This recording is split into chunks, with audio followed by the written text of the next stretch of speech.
La Sociedad Dominica de Medios de Comunicación, Sodomco, presenta A Pensar Más con Rosa María Palacios.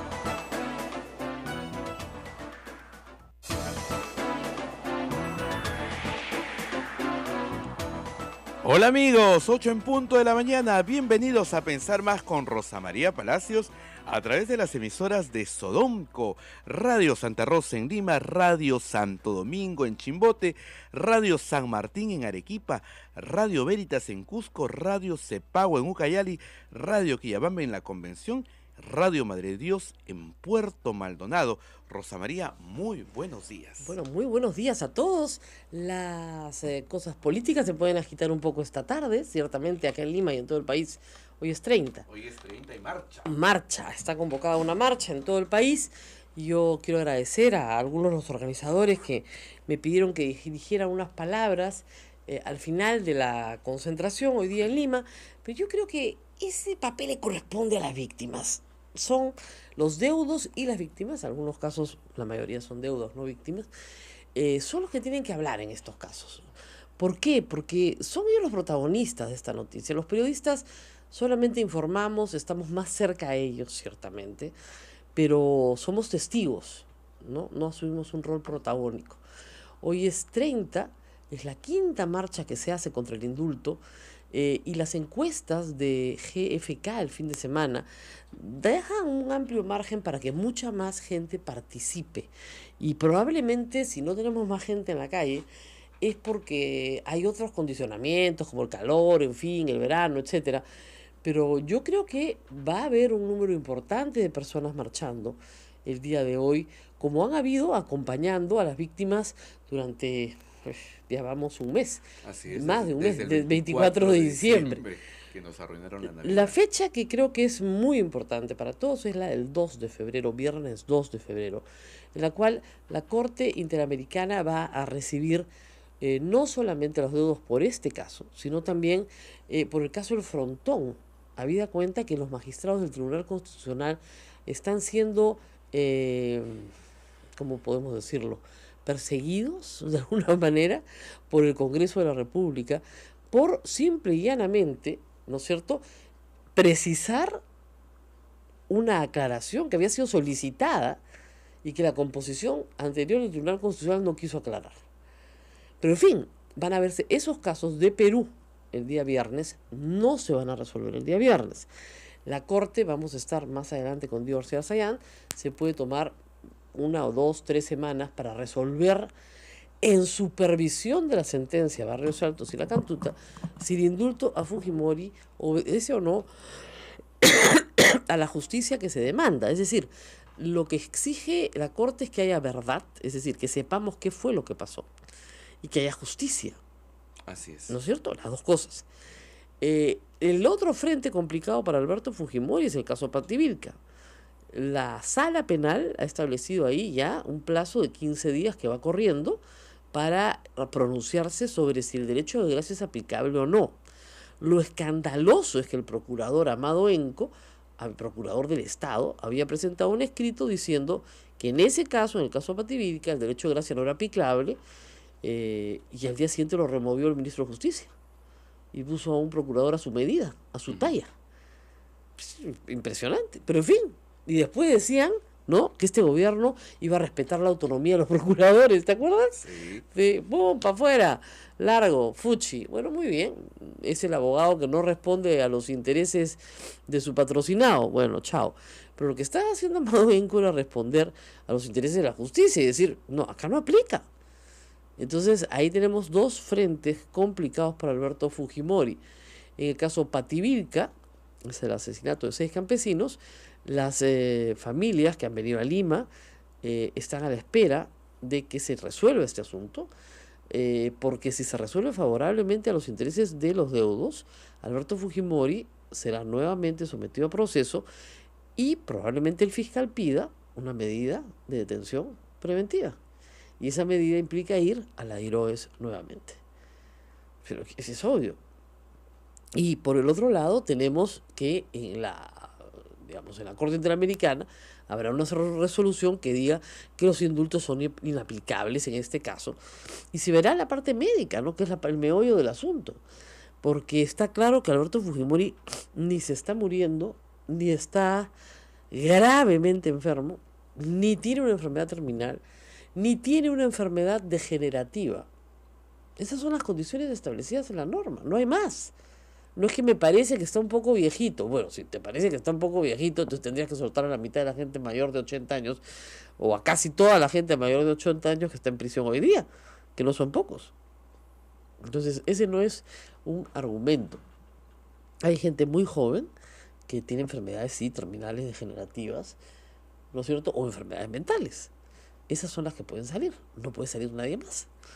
Y seguimos en esta misma discusión y seguiremos por meses en esta misma discusión por culpa del gobierno. Porque se le dijo y se le advirtió a Pedro Pablo Kuczynski que no podía indultar a una persona sin los requisitos establecidos en las normas. Y se lo dijo su ministra de Justicia, Marisol Perestello, por más de un año. Una y otra vez, a él y al ministro Zavala. No se puede, no se puede, no se puede. No le hicieron caso, acá tienen el precio. Acá tienen el precio, el presidente con la popularidad cada vez más baja y la sensación de un país estancado, aun cuando económicamente al país no le vaya tan mal como le fue el año pasado. Y ya se habla, Rosa María, de una nuevamente moción de vacancia.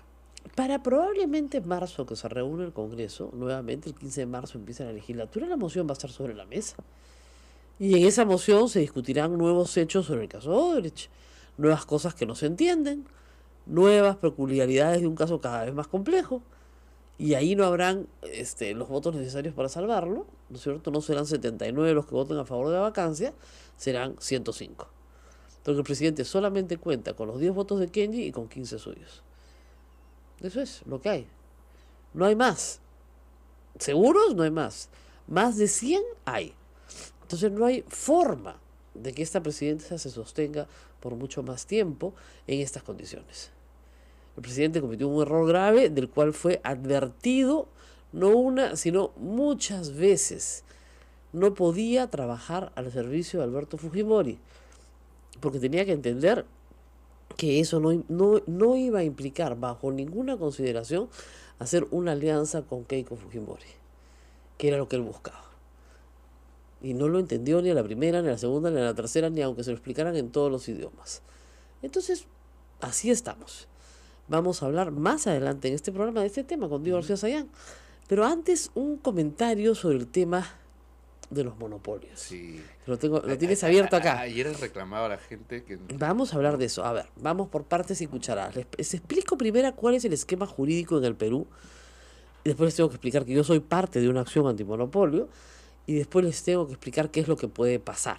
A ver, miren, en el mundo capitalista, no estoy hablando de los países, no estoy hablando de Corea del Norte, en el mundo capitalista, una vez que, vamos a ver, durante el inicio del siglo XX se comenzó a observar que el monopolio era la consecuencia natural del capitalismo y que este monopolio afectaba a los intereses del consumidor, porque si tú tienes un proveedor único o tienes una fuente única de servicios, pues ese proveedor único, esa fuente única de servicios podrá cobrarte lo que quiera. Imagínense ustedes que viven en un pueblito, ¿no es cierto?, donde hay una sola persona, una nada más, que es dueña de una vaca, ¿ok? Y ustedes quieren comprar leche, ¿no es cierto? Y esa misma persona es dueña de la única gallina del pueblo, y ustedes, o las gallinas del pueblo, ¿no? Y ustedes quieren comprar huevo, pues tendrían que caminar 30, 40, 50 kilómetros para conseguir leche y huevos. ¿Qué harían? Bueno, él les va a poner el precio que quiera, porque sabe que ustedes no van a caminar, ¿no es cierto? ¿Qué harían ustedes? Se comprarían una vaca, pues, ¿no? Y unas gallinas, para tener su propia vaca y sus propias gallinas y competir, ¿no es cierto? Pero llega un momento en que el primero se da cuenta de que ustedes les están arruinando el negocio. Y viene y le dice, oye, ¿sabes qué, hermanito? Te compro tu vaca y tus gallinas. O somos socios, o nos cartelizamos. ¿Sabes qué? No me tumbes el precio porque nos arruinamos los dos. Vendamos poniéndonos de acuerdo. ¿Quiénes pierden? Los consumidores de nuevo. Como el capitalismo nos lleva, lamentablemente, al monopolio o a la cartelización o al abuso de posición de dominio, muchos países en el mundo, sobre Estados Unidos, que fue pionero en esto, le dijo a las empresas, ustedes pueden crecer todo lo que quieran, pero llega a determinado momento en que antes de que se fusionen unas con otras, tienen que pasar por un control. Y así nacieron las leyes antitrust. ¿Ok? Muy bien. ¿Se entendió hasta acá? Perfecto. En el año 93, el Perú era un país tan pobre, pero tan pobre, porque realmente éramos bien pobres, ¿ya? Que a nadie se le ocurría que podía haber un monopolio de nada, porque éramos un país descapitalizado. Entre los gobiernos militares que estatizaron todo, o sea, el único monopolio era el del Estado. Y luego la crisis económica de Alan García, que destruyó el capital en el Perú, a nadie se le ocurría que algún peruano podía estar en la lista, pues, de los 500 más ricos del mundo, la de Forbes. No, es imposible, pues. Este era un país muy pobre, con muy poco capital. ¿Ok? Entonces la Constitución del 93, ¿qué hace? En vez de optar por un control de fusiones, lo que opta es por un control sobre la conducta de las empresas en el mercado. Y les dice, tú puedes hacer todas las fusiones que quieras. Lo que no puedes es abusar de tu posición de dominio. ¿Eso qué quiere decir? Para regresar al dueño de las gallinas y de la vaca. Si eres el dueño de las únicas gallinas del pueblo, no vas a cobrar lo que te da la gana. Vamos a buscar un mercado relevante, ¿no es cierto?, parecido al tuyo, y vamos a determinar cuánto es lo que puedes cobrar, que es el caso de la telefonía, por ejemplo, del mercado eléctrico. O vamos a buscar un mercado relevante y veremos en otros casos agua y otros servicios que sí se prestan de manera monopólica cuánto es lo que puedes cobrar. Pero no se trata tú de que abusando de tu posición monopólica, ¿no es cierto?, o de tu capacidad de unirte con otros, ¿no es cierto?, saques a otros del mercado. ¿Por qué? Porque nos interesa que haya competencia. ¿Y por qué nos interesa que haya competencia? Porque cuando hay competencia el consumidor se beneficia. ¿Se entendió hasta acá? A ver mi focus group. ¿Ya? Naila. Si Naila entienden todo. Bueno, ok, dice que sí. Hasta acá vamos bien. Entonces la Constitución del 93 prohíbe un solo tipo de monopolios. Ajá, ¿no era que no prohibía? Sí, hay uno que prohíbe. Prohíbe el monopolio, prohíbe la exclusividad y prohíbe el acaparamiento de medios de comunicación. Nada más. Nada más. Eso lo prohíbe. Establece que en el resto de los casos, ¿no es cierto?, el Estado legisla sobre el abuso de posición de dominio. Legislación que tenemos. Hacer un cartel en el Perú para definir un precio, ustedes han visto el caso del Club de las Constructoras, ¿no es cierto? Hacer un cartel hoy en el Perú es delito, está en el Código Penal, además de las sanciones, multas que pone Indecopi por las conductas, ¿no es cierto?, que son conductas que atentan contra los derechos de los consumidores. Tenemos sanciones antimonopolio. Muy bien, es lo que tenemos, pero son ex post, es decir, yo me puedo fusionar. Ya es si me porto mal, el Estado me sanciona. En otros países, como en Estados Unidos, no me permiten fusionarme si es que la Comisión Antitrust decide que, es una comisión federal, esa fusión va a afectar los derechos de los consumidores. ¿Se entendió? Son dos modelos. Podemos ir hacia un modelo de control previo de fusiones. Yo creo que vamos en ese camino. ¿Por qué? Porque 25 años después el país se ha capitalizado lo suficiente como para tener la posibilidad de tener capitales intensos que necesitan sí ir hacia una ley antimonopolio. Obviamente muchos liberales, y yo me considero muy liberal, están en contra de esto. Y dicen, no, basta con tener buenas barreras de acceso. O sea, perdón, no tener ninguna barrera de acceso. Levantar las barreras de acceso. Sí, pues, ya cuñado, pues esto es el Perú, pues. Las barreras de acceso están ahí. Y tener una buena institucionalidad. Bueno, no tenemos pues una buena institucionalidad. Lo único que nos queda es un control previo de fusiones. Es lo único que nos queda. Ahora, A mí me hace mucha gracia que el comercio esté pegando de gritos, ¿no es cierto? No, el comercio no, la República está pegando de gritos. Que el comercio defienda tanto la fusión, ¿no es cierto?, de Interbank con Química Suiza, para ponerlo así en sencillo, que funciona la cadena de farmacias Mi Farma con la cadena de farmacias Inca Farma. Porque claro, o sea, ellos tienen el problema de una acción de amparo por haber fusionado Epensa con el comercio, es decir, Correo y sus anexos con el comercio, y ellos tienen el 80% del mercado de la prensa escrita. Ahora, a veces uno llega a la conclusión después de 4 años sin sentencia, tenemos 4 años esperando una acción de amparo, récord peruano creo que vamos a cumplir.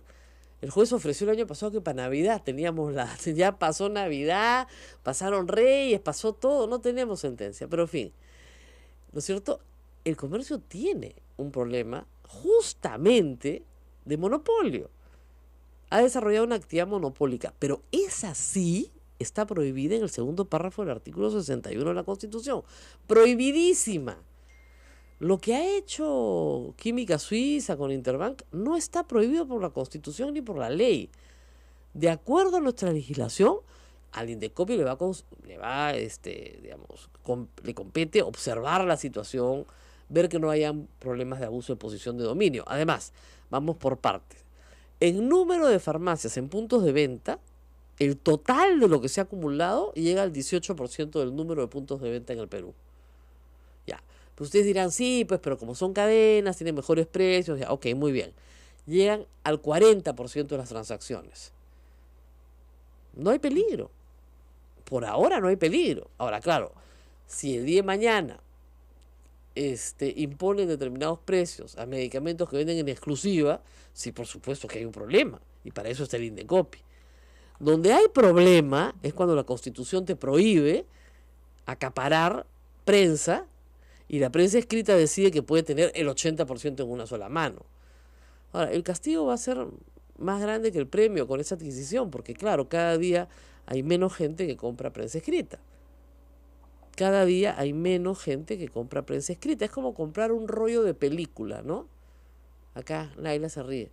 ¿Qué le pasó a Kodak? ¿No es cierto? Terminó vendiendo algo que nadie quería, porque todos tenemos cámaras digitales. Bueno, lo mismo le va a pasar a la prensa escrita. Han gastado millones en comprar algo que en pocos años nadie va a querer. ¿No es cierto? Así es la cosa. Pero bueno, muy contenta. Bueno, acabo de ver un nombramiento que me ha hecho mucho, me ha dado muchísimo gusto. Pablo Masi es el nuevo gerente general de América Televisión. Trabajé con él, un gran tipo. Me parece genial. O sea, felicitaciones a Pablo. De Eric Jürgensen, pero Pablo Masi, el gerente comercial, un gran gerente comercial. Y qué bueno que lo hayan escogido.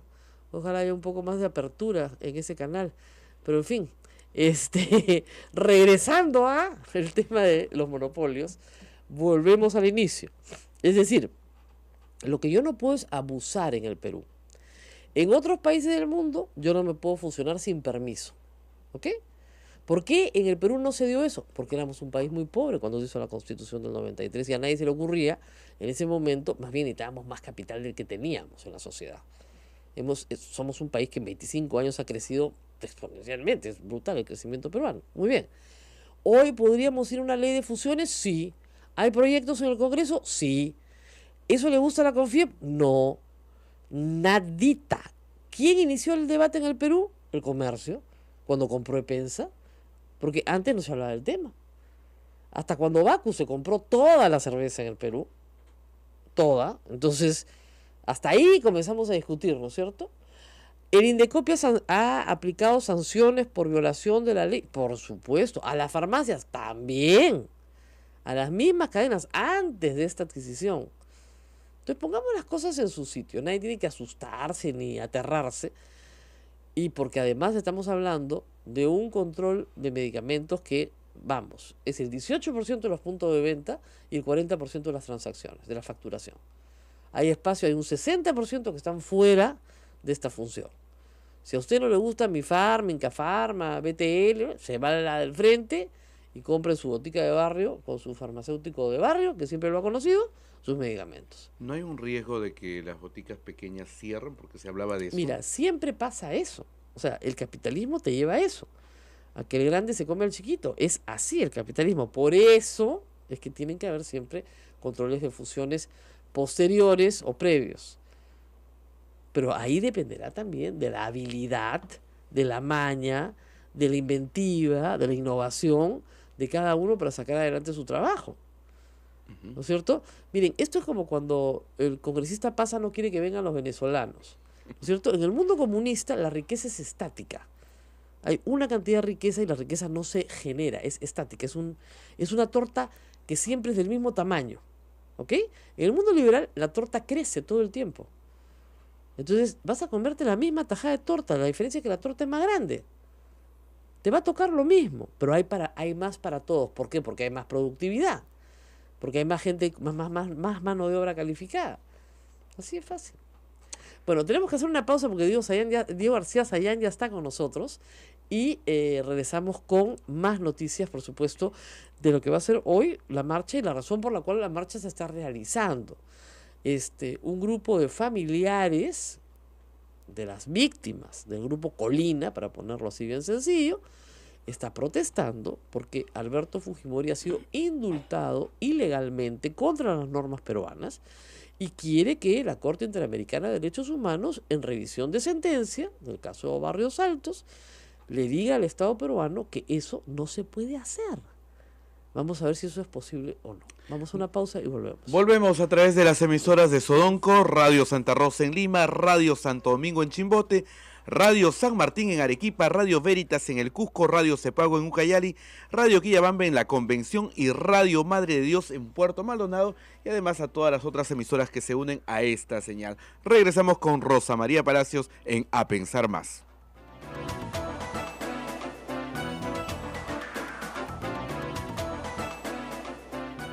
Sodomco, Sociedad Dominica de Medios de Comunicación.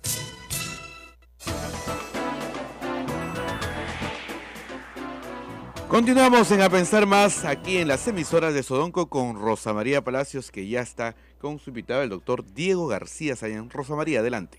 Bueno, y tenemos que conversar sobre lo que va a suceder el viernes 2 de febrero en primer término y luego lo que sucederá después cuando la Corte emita una resolución de supervisión de sentencia.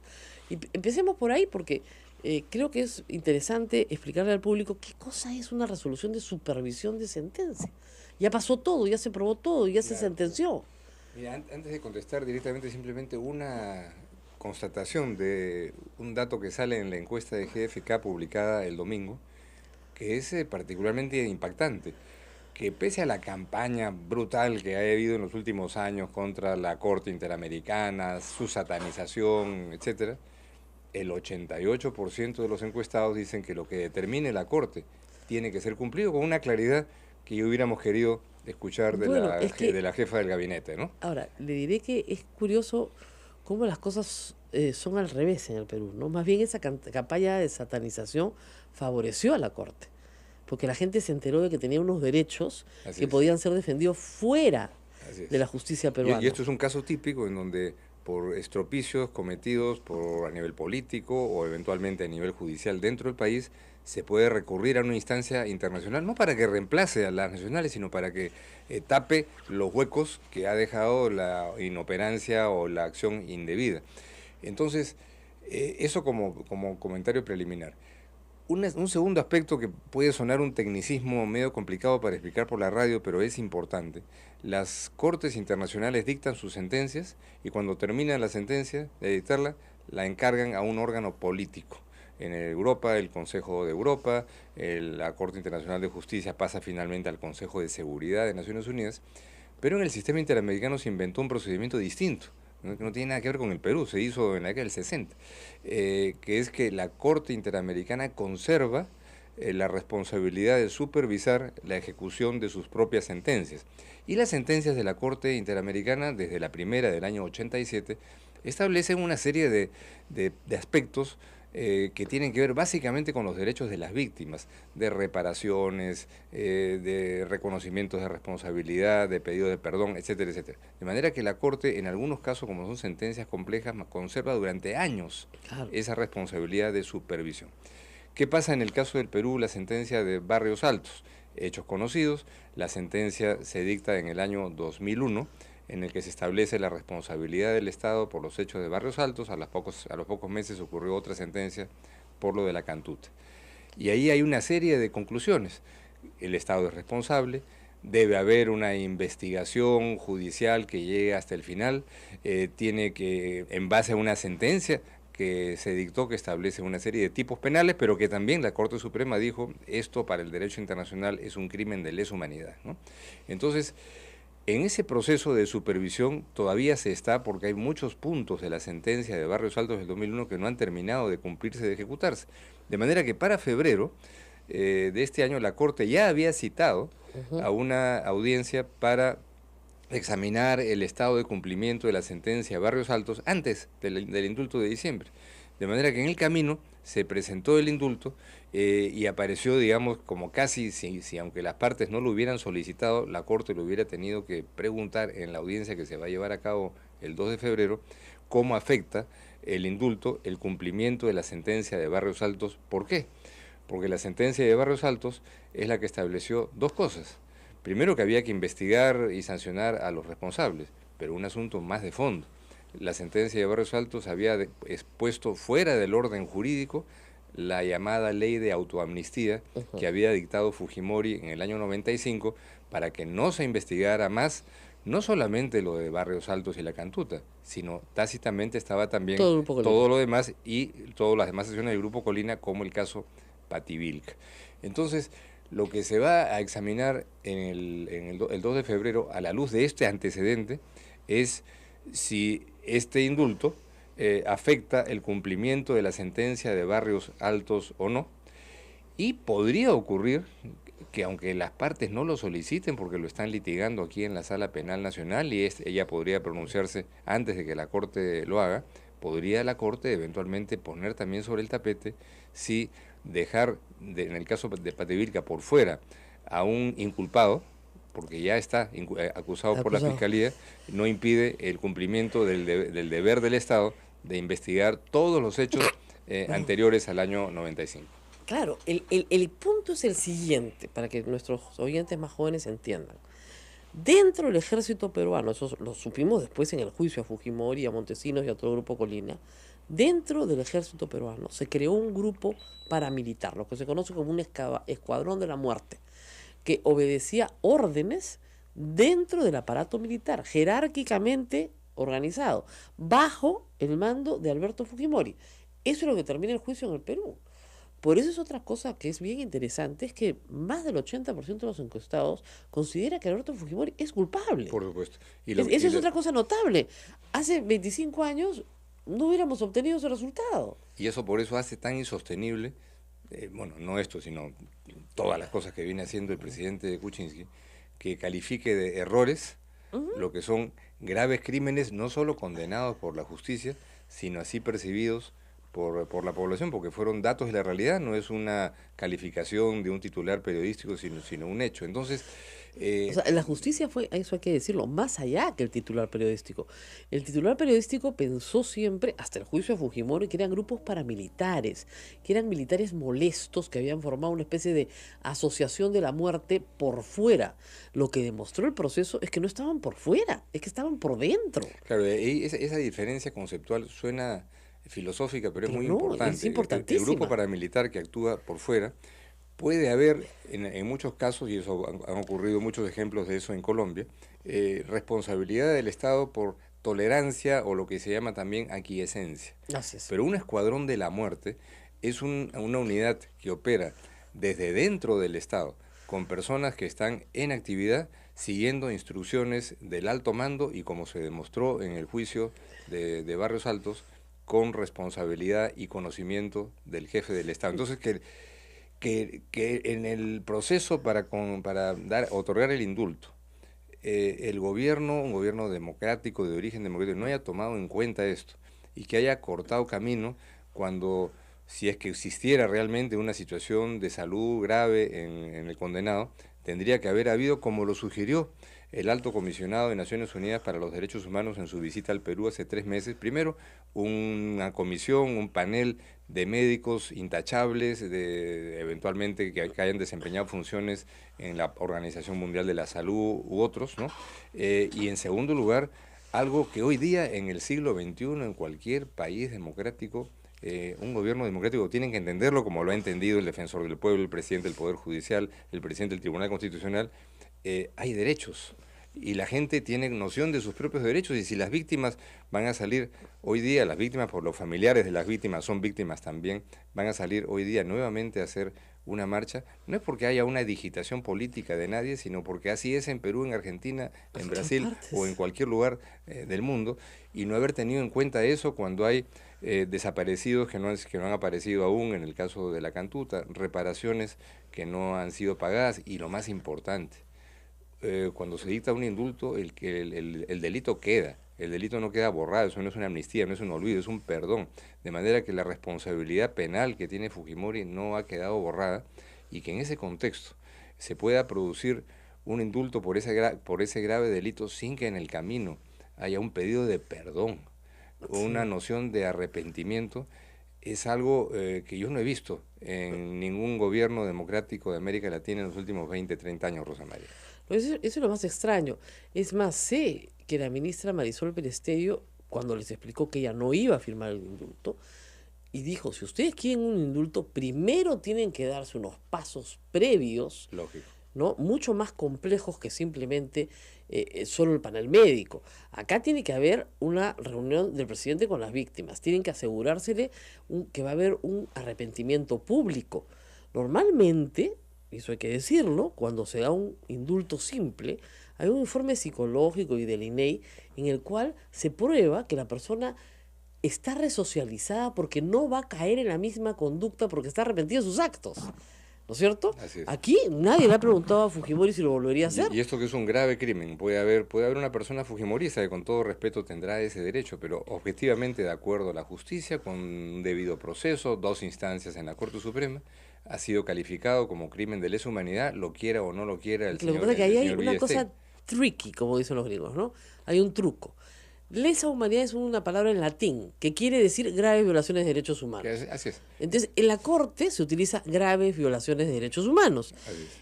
No se dice lesa humanidad en latín, es lo mismo. ¿Ya? Exactamente lo mismo. Entonces, si les gusta graves violaciones de derechos humanos, graves violaciones de derechos Y humanos. para el derecho internacional, Es lo mismo. una grave violación de derechos humanos ¿No tiene prescripción? tiene Pues, que ser investigada. Es imprescriptible, lo diga o no lo diga una instancia... Lo digan en latín, en castellano o en quechua. Interna, y hace que un indulto, cuando hay una grave violación de derechos humanos, no pueda ser tratado como un indulto a un señor que robó 10 jabas de manzanas o que asaltó un banco. Son delitos de naturaleza y relevancia internacional completamente distintos. Claro, y a ver, les explico. Ustedes dirán, no, pero ya, crear un escuadrón de la muerte en cualquier parte del mundo al servicio del Estado, al servicio del poder, es una grave violación de derechos humanos.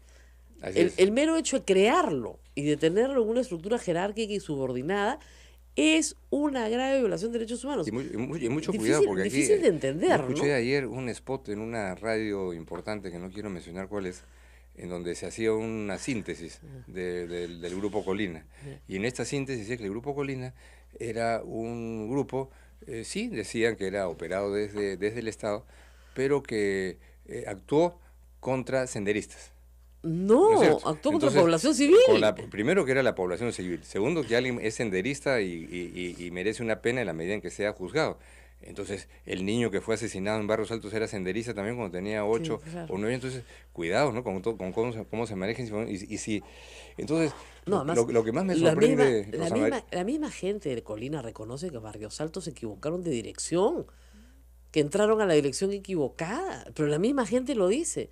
Y en el caso de la Cantuta estaban convencidos que eran los que habían volado Tarata y que por eso había que matarlos, así es. sin prueba alguna. O sea, Entonces, lo que llama la atención muchísimo es que... un juicio popular a los senderistas, digamos, ¿cuál es este? Ya vamos, listo, ya está. Que toda esta operación del indulto haya sido tan mal hecha desde el punto de vista político, desde el punto de vista jurídico, y que hayan creído, tal vez dicen que un encuestólogo le dijo al presidente, oye, la gente está de acuerdo con el indulto, esto te va a levantar tus bonos y en 2 o 3 días la gente No, va a dejar de Alfredo Torres, protestar. yo lo he escrito claramente. Alfredo Torres de Apoyo, ahora ya no se llama Apoyo felizmente, se llama Ipsos, se lo dijo claramente en su casa el 23 de diciembre en una reunión. El 65% de los peruanos está a favor del indulto, por lo tanto va a haber una reacción adversa, pero luego pasará. Y eso no era entender Claro. que la sociedad peruana ha evolucionado en varios planos. Primero a nivel institucional. Hoy hay cortes que son razonablemente independientes, más independientes que nunca en nuestra historia, hay que decirlo, con mediocridades y corrupciones, pero realmente notablemente independientes, una Corte Suprema, Fiscal de la Nación, etcétera. Segundo, una evolución que no es solo de Perú, sino de toda América Latina, de una sociedad con una creciente noción de sus propios derechos. Es decir, bueno, las víctimas, ¿qué? Eso tenía que saltar de todas maneras, y luego un espacio internacional en donde llega pues esta paradoja de que el Perú es el país anfitrión de la Cumbre de las Américas en el tema de corrupción, con el rabo entre las piernas para esta cumbre del mes de abril, en donde debiera de haberse trasladado, si hubiera habido más tiempo, cualquier otro país, porque si hay un país que hoy no puede convocar una cumbre anticorrupción por razones más o menos evidentes, ese es otro tema, el de la puerta giratoria presidencial, es el Perú. Bueno, tenemos ayer una resolución de la Unión Europea demoledora para el Perú. O sea, en este momento el escándalo, digamos, el papelonazo internacional es una catástrofe para las relaciones exteriores peruanas. O sea, no nos ha apoyado nadie, pero ni Corea del Norte nos ha apoyado. Hay unanimidad en algo que si se acepta como precedente. Es una cosa muy importante, Claro. porque pareciera que el Ministerio de Justicia habría sido disuelto, que no hay un solo asesor jurídico para el presidente, o siquiera político. Bueno, han renunciado varios, ¿no? Y si se aceptara como precedente en el continente americano, en donde ya las leyes de amnistía y autoamnistía en los hechos han quedado en todos lados de lado y se han abierto investigaciones sin excepción, Brasil, Chile, Argentina, Colombia, Guatemala, Honduras, El Salvador, etcétera, que la manera de sacarle la vuelta a este bloqueo a las leyes de amnistía, autoamnistía, fuera a través de indultos, de manera que se hacen los procesos y al día siguiente se indulta. Acá no ha sido el día siguiente, han pasado algunos años, es verdad, pero no tomar en cuenta que el tratamiento de un delito de esta naturaleza requiere un procesamiento distinto, y eso es algo que si se acepta como precedente sería sumamente grave, de manera que lo que va a ocurrir este 2 de febrero va a ser importante no solo para el Perú, porque todo el mundo sabe que las decisiones de la Corte Interamericana de Derechos Humanos son decisiones que tienen, que su doctrina y sus criterios son de obligatorio cumplimiento en todos los países, aunque el caso no sea del respectivo país. Lo tenemos que se llama, Argentina, tenemos Chile, tenemos Paraguay, lo que se llama tenemos control Brasil. de convencionalidad. O sea, el juez nacional de México está autorizado a utilizar los criterios para un caso que se resolvió sobre Chile. Entonces, no haber tenido esto en cuenta, y por supuesto el día 2, hay que decirlo a tus amigos oyentes, Rosa María, el día 2 no va a haber goles, es decir, ese día solamente hay una audiencia, y seguramente el caso será resuelto en el siguiente periodo de sesiones de la Corte, que es en el mes de marzo. Carlos Rivera me dice que 2 o 3 semanas, o sea, para marzo podríamos tener ya una solución. Es posible, porque ahí es el siguiente periodo de sesiones, ¿no? Es un poquito más de 2 semanas, pero porque la Corte tiene que resolver un caso de esta naturaleza por lo general en audiencia, y la audiencia se hace en la segunda semana de marzo, me parece. Pero digamos, sean 3 semanas o 2 meses, el resultado... Va a ser pronto, para los estándares de la justicia va a ser más o menos rápido. Entonces, eso era perfectamente previsible, porque hoy día en el mundo el tema de los derechos humanos no es una agenda simplemente operativa o retórica de la que se hacen discursos de los caviares y que se firman tratados. Entonces, claro, es una cosa que en el Perú, que es un país que se ha pues embrutecido de manera enorme en los últimos años gracias a este discurso autoritario, vemos que hay una cierta inmunidad en la población, que hoy día, pese a todo, está dispuesto a decir, bueno, hay un espacio internacional que nos favorece, al que podemos recurrir, cualquiera que fuera. Hay militares que han ido con sus casos a la Corte Interamericana y han ganado, estudiantes, todas personas, como en el caso de Ecuador, afectadas en su derecho a la propiedad privada, una familia que fue expropiada para construir un parque en el Ecuador y consiguió una reparación importante que no tenían nada que ver con caviares ni con izquierdistas, sino todo lo contrario. Entonces, esa noción atavilera que sigue todavía utilizándose en algunos sectores... Acá se terruquea, como dicen, acá se terruquea todo el mundo, ¿no? Claro. O sea, si fuera por el señor Tubino, todos somos terrucos. Pero en fin, vamos a una pausa y regresamos, nos están pidiendo una pausa en provincias, volvemos, no se muevan, seguimos hablando y además probablemente de lo que Diego García Sayán me ha dicho antes de empezar, que no tiene ningún contacto con sus colegas, pero de lo que podría pasar. Volvemos.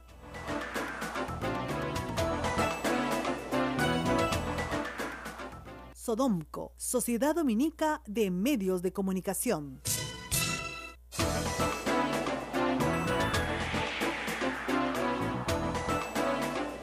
Tenemos a Diego García Sayán, que genera siempre tantas cosas acá.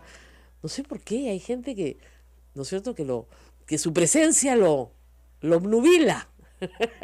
Es muy interesante. Pero a mí no me importa. Así que vamos. Pero el reconocimiento de las gentes sí, claro, transparentes, que son felizmente la abrumadora mayoría, sí, tal vez los más jóvenes conocen menos, ¿no? De lo que se hizo en esa transición tan difícil, ya lejana en el tiempo, a principios de los 2000, para abrir una justicia transparente, para que el Perú estuviera a la altura de lo que le correspondía en sus obligaciones internacionales. Es hoy día algo que todo el mundo cita como un ejemplo de un proceso de transición a la democracia que lamentablemente no ha tenido continuidad, ¿no? Porque hemos tenido luego gobiernos que con sus luces y sus sombras no asumieron esto como un tema y ahora que ha prioritario, caído, ¿no?, el velo pues de la corrupción y vemos quién nos ha gobernado. O sea, ahora cuando sabemos que Alejandro Toledo exigía dinero, cuando vemos que hay bandas organizadas dentro de los ministerios pidiendo plata, o sea, no hay, pues. Te das cuenta que digamos... porque la corrupción que dentro la del moral... Estado era antes vista como la coima para avanzar con un trámite. No. Pero ahora, cuando es evidente que este ha estado en la cabeza del Estado, o pidiendo una coima descarada, como fue el caso judicialmente a demostrar, pero más o menos evidente, de Toledo con Odebrecht, y más recientemente el de esta puerta giratoria, que en realidad yo no llamaría ya ni siquiera puerta giratoria, porque puerta giratoria es cuando estás en una función, después pasas a otra, pero cuando desempeñas las dos funciones a la vez, ¿no? Es una puerta, tú eres la persona no que tiene que tomar la decisión para emitir bonos, avalar con el Estado para una emisión de bonos o para garantizar ante la Corporación Andina de Fomento, y a la vez estás operando con otra careta de manera simultánea a través de una empresa para asesorar a Odebrecht para conseguir del Estado lo que tú les puedes conseguir. Eso es algo que eso se veía, está en el libro de Quirós sobre la historia de la corrupción como cosas que pasaban en la década del 30 o del 40. Es raro que esto siga pasando casi 100 años después. Claro, lo que pasa es que hay una especie de, ¿cómo les explico? Poco conocimiento, o no es poco, una negación, ¿no?, a entender qué es lo público y qué es lo privado, y a mezclarlo.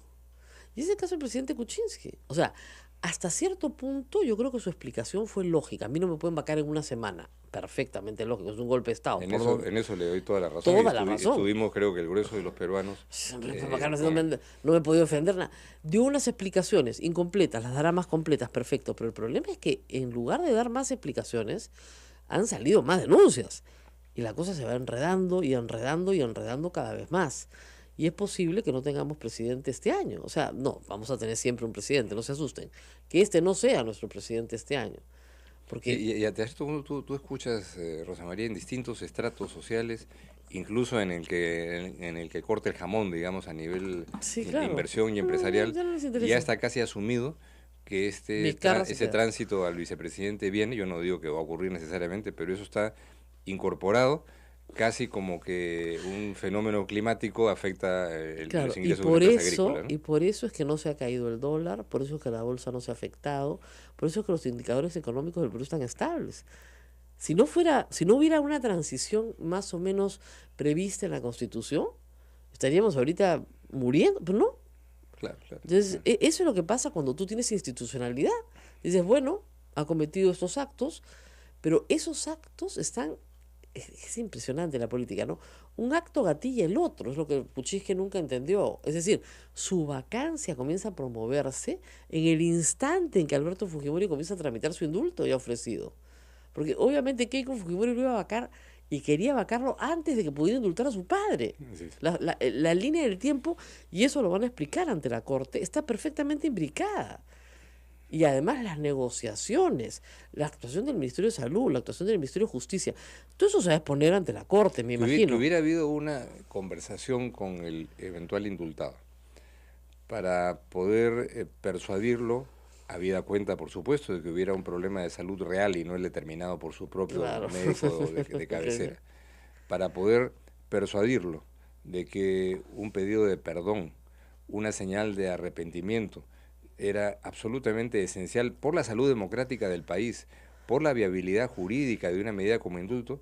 Yo creo que eso era una conversación vale la palabra, una negociación perfectamente legítima dentro del Estado de Derecho. Y con las Pero víctimas, algo ¿no? que es, y con las Y víctimas. no espaldas las víctimas. Y con las víctimas en primerísimo lugar. Claro. O sea, hoy día un Estado democrático, que no es el caso de Corea del Norte, tal vez excepcional, que no tiene en cuenta los derechos de las víctimas y que creen que es un asunto que se resuelve como pretendió la jefa del gabinete, Con dinero. mostrando una resolución que no tiene nada que ver con estos casos. Es una resolución que se venía tramitando para el tema de víctimas en general, como las han dado decenas durante el gobierno anterior.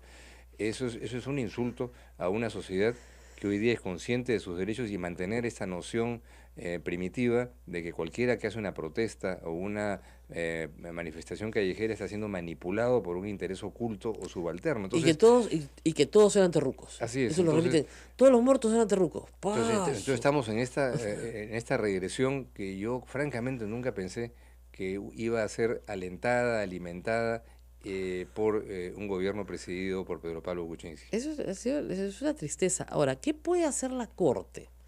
¿La Corte puede revertir un indulto? Mira, la Corte Nunca lo ha hecho. O sea, La Corte ha dejado sin efecto amnistías. la ley de amnistía de Perú, Sí. y al día siguiente se reabrieron procesos que involucraron a decenas de personas. Así ¿no? es. De manera que el principio, quien puede lo más, puede lo menos, parte como punto de partida de que sí puede hacerlo. El argumento que escuché de alguien en la radio ayer era: no lo puede hacer porque no hay ningún precedente. Claro que no hay ningún precedente porque no se ha presentado un caso. Claro. El primer caso que se presentó sobre una discriminación por orientación sexual hace 5 años sobre una jueza chilena, la jueza Atala, tampoco había un precedente, pero la Corte resolvió el caso y dictó una jurisprudencia muy La semana importante pasada, hace 2 sobre semanas. eso. Eso fue hace 5 años y se ha desarrollado con esta jurisprudencia sobre el tema. Y así y todo. Y sobre el indulto ha habido una señal a propósito de un caso colombiano que se menciona el tema de los indultos, y este será el primero en que la Corte tiene que hacerlo, y lo hará a la luz del examen de si esto afecta o no el cumplimiento de la sentencia de Barrios Altos, a la luz de su jurisprudencia que establece de manera sostenida, que si no la habían leído antes, muy mala suerte, desde el año 87, que las graves violaciones de derechos humanos tienen que investigarse, hay que identificar a los responsables y tienen que ser procesados. Ahora, lo que podrían decirle, voy a ponerme en el caso de ser, Dios no lo quiera, abogada de Fujimori. Mire, el derecho a la verdad se ha cumplido, porque ha habido un proceso y en el proceso se ha sabido la verdad. Por lo tanto, el derecho a la verdad a las víctimas, sí. El derecho a la justicia también, porque hay una condena. Y nadie dice que no está condenado. Y está condenado. Lo que ha cumplido es la mitad de su pena. ¿Ah? Tiene 12 años preso. Desde el 2005 hasta ahora son 12 años preso. No ha cumplido los 25, cumplió la mitad de su pena. ¿No le parece que si él accediera a reconocer su culpa, que no la quiso reconocer en proceso, accediera a pedirle perdón a las víctimas, debería tener ya algún tipo de régimen que le permita salir de la cárcel?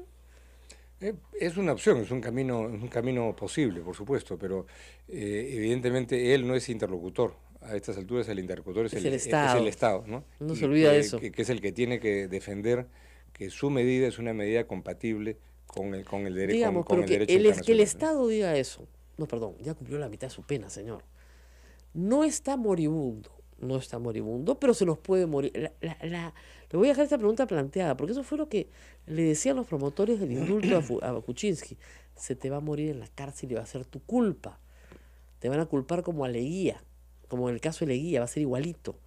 Caso muy diferente, por cierto. Leguía no había sido procesado. Murió en cárcel en unas condiciones infames. Fue una detención arbitraria y no había un Dirodes ni una ambulancia nada disponible, ¿no? Nada. Vamos a ir a una pausa y no se muevan, volvemos.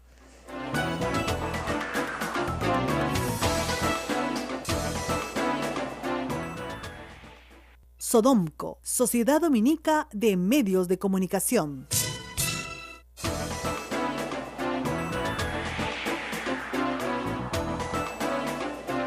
Gracias. Bueno, estamos aquí conversando con Diego García Sayán en los minutos finales del programa sobre lo que va a pasar y sobre la jurisprudencia de la Corte. En este contexto, yo le pregunté hace un momento, ¿qué podría decidir la Corte? Él no tiene contacto con la Corte, ya no está en la Corte, no es miembro de la Corte, no preside la Corte. Y repito una vez más, si hubiera un caso de Perú, él no lo puede ver. El miembro de la Corte que no puede ver casos. Y eso se respeta de manera escrupulosa, no es que no se aparece en la escena, sino ni siquiera a la hora del café. Claro. Hay una conversación, porque eso funciona así. Alguien no habla de un caso de su país nunca. Nunca. Entonces, en este caso, ¿qué puede ocurrir? Yo creo que hay una cosa importante que evidentemente el gobierno no ha evaluado.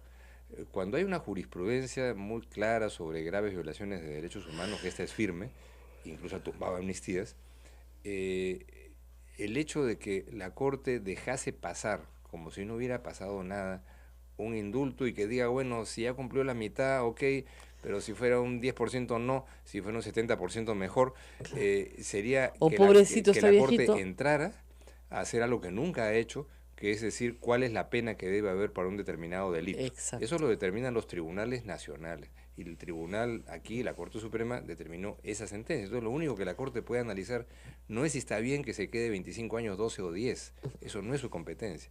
Sino si la forma de cortar el proceso correspondió a los estándares del derecho internacional, a varios elementos que no, porque las víctimas no estuvieron presentes, porque no hay un pedido de perdón, y porque la propia Corte, cuando analizó en el año 2012 el proceso de supervisión de cumplimiento de esta misma sentencia de Barrios Altos, cuando la Sala Penal de la Corte Suprema, presidida entonces por Villestein, consiguió que se eliminara la referencia a crimen de lesa humanidad para otros procesados en el caso de Barrios Altos, la Corte Interamericana dispuso que esa modificación era indebida, que violaba el derecho internacional y que la Corte Suprema tenía que restablecer a la calificación, a la tipificación original, y la Corte Suprema lo hizo. Y en esa sentencia del año 2012, la Corte Interamericana dijo que eso se hacía porque el otorgamiento indebido de beneficios en el proceso, en el cumplimiento de la pena, podía afectar las obligaciones internacionales del Estado y podía consistir en impunidad. ¿Puede ser este el caso de un otorgamiento indebido de beneficios que lleve a esa conclusión? Podría ser, en la medida en que se alegue y se demuestre que esa junta médica no tuvo el rigor y la objetividad del caso. Basta ver la resolución. La resolución pone como el diagnóstico algo que cualquier médico sabe que no es diagnóstico una enfermedad que tuvo, si es que tuvo cáncer.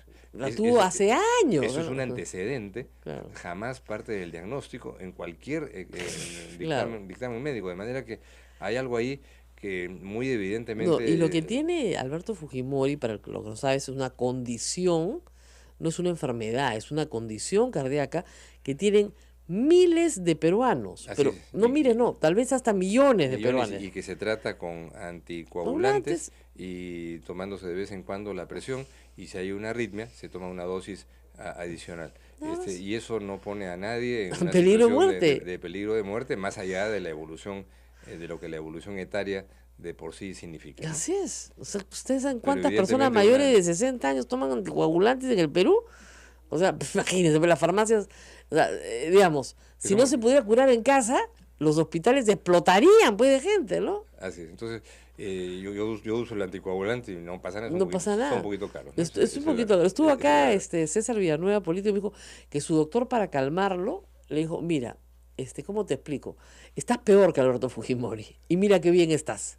Caminas por la calle, haces política, no tiene ningún problema, es una actividad normal. Así es. ¿Ya? No tiene nada, para poner nada de cuidado. Entonces la Corte Interamericana no tiene sus estándares de indulto, pero la Corte tiene que referirse a los estándares nacionales. Claro. Y cuando vea los nacionales, Lógicamente sospecho que lo que la Corte hará es ver si ese beneficio fue otorgado de manera debida o indebida y podrá retomar este concepto de si se trata de un otorgamiento indebido de un beneficio en Y el para cumplimiento de eso, la pena. los antecedentes de cómo se da son importantes. Por supuesto. O sea, la negociación.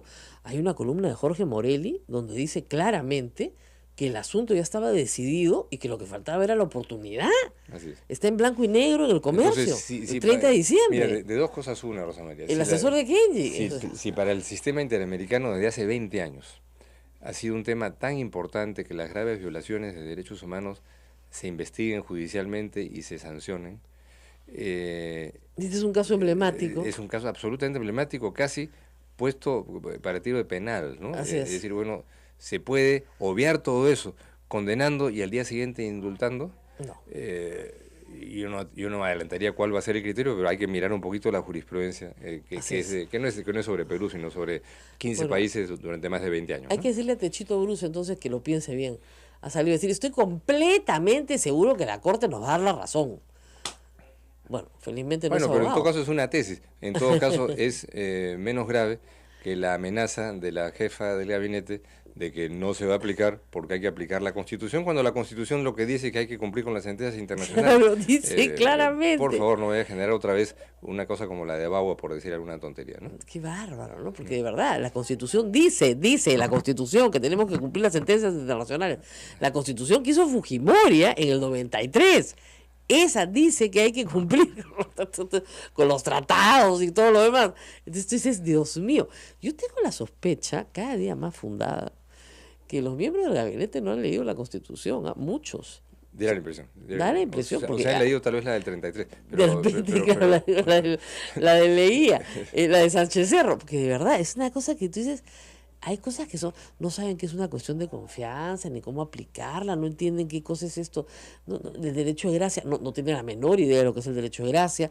Entonces, y el ABC de un Estado democrático, quien decide claro, las sentencias es el Poder Judicial, lo excepcional es una medida de gracia o un indulto, y eso está sujeto a una serie de condiciones, y dejar pasar que denuncien constitucionalmente al defensor del pueblo, porque también se dijo, Rosa María, la misma jefa del gabinete, que tiene que meterse el defensor del pueblo en esto. Oye, la Constitución dice, de las 3 funciones del defensor... Esa me la perdí, de verdad, dijo eso, que tiene que meterse, qué gracioso. La primera es que tiene que proteger los derechos humanos de las personas y de la ciudadanía en general, y el segundo, supervisar el buen funcionamiento de la administración pública y del Estado.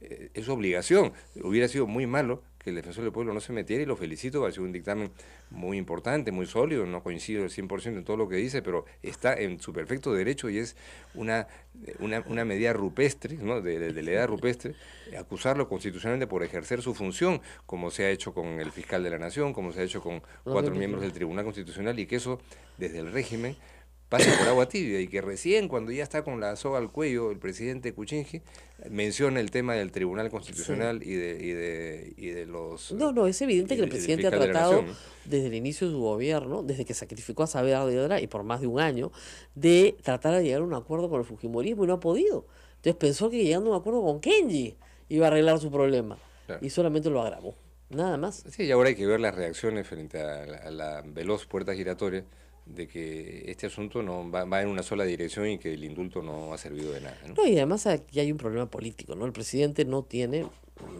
nada en el Congreso, tiene 15 votos, le han renunciado Gino Costa y Alberto Belaúnde, y Ceballos, que hizo una defensa impecable de él, ahí le dieron un tortazo en la cara.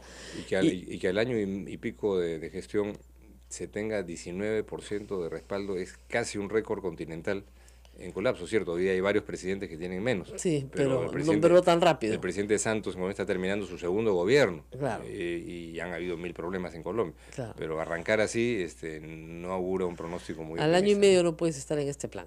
Ese es el tema. Bueno, muchísimas gracias a Diego García Sayán por haber estado con nosotros. Les reitero, Diego García Sayán no es miembro de la Corte Interamericana, no estaría acá conversando con nosotros, y ya se jubiló de la Corte. Vinculado sin pensión, pero digamos... Sin pensión, por si acaso. Pero con grandes recuerdos. Así es. Muy bien, muchísimas gracias. Nosotros nos despedimos. Nos vamos, Rosa María. Muchísimas gracias a las emisoras de Sodonco, Radio Santa Rosa en Lima, Radio Santo Domingo en Chimbote, Radio San Martín en Arequipa, Radio Veritas en Cusco, Radio Cepago en Ucayali, Radio Quillabamba, La Convención, y Radio Madre de Dios en Puerto Maldonado. A todos muchísimas gracias, y será hasta mañana. Buenos días. Mira, ya me metí.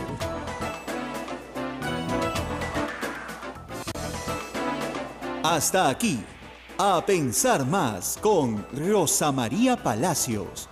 Este programa fue producido por la Sociedad Dominica de Medios de Comunicación, Sodomco.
De lo que se ha acumulado y llega al 18% del número de puntos de venta en el Perú. Ya. Pues ustedes dirán, sí, pues, pero como son cadenas, tienen mejores precios. Ya, ok, muy bien. Llegan al 40% de las transacciones. No hay peligro. Por ahora no hay peligro. Ahora, claro, si el día de mañana imponen determinados precios a medicamentos que venden en exclusiva, sí, por supuesto que hay un problema. Y para eso está el Indecopi.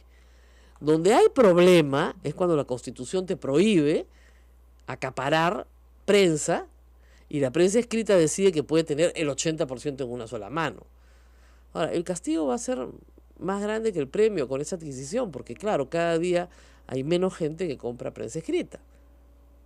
Cada día hay menos gente que compra prensa escrita. Es como comprar un rollo de película, ¿no? Acá Naila se ríe. ¿Qué le pasó a Kodak? ¿No es cierto? Terminó vendiendo algo que nadie quería, porque todos tenemos cámaras digitales. Bueno, lo mismo le va a pasar a la prensa escrita. Han gastado millones en comprar algo que en pocos años nadie va a querer. ¿No es cierto? Así es la cosa. Pero bueno, muy contenta. Bueno, acabo de ver un nombramiento que me ha hecho mucho, me ha dado muchísimo gusto. Pablo Masi es el nuevo gerente general de América Televisión. Trabajé con él, un gran tipo. Me parece genial. O sea, felicitaciones a Pablo. De Eric Jürgensen, pero Pablo Masi, el gerente comercial, un gran gerente comercial. Y qué bueno que lo hayan escogido.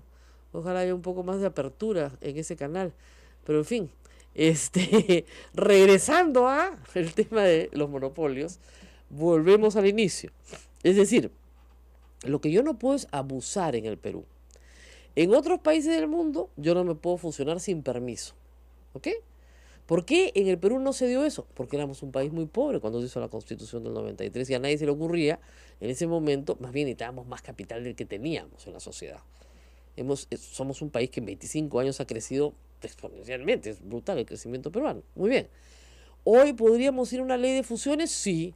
¿Hay proyectos en el Congreso? Sí. ¿Eso le gusta a la CONFIEP? No. Nadita.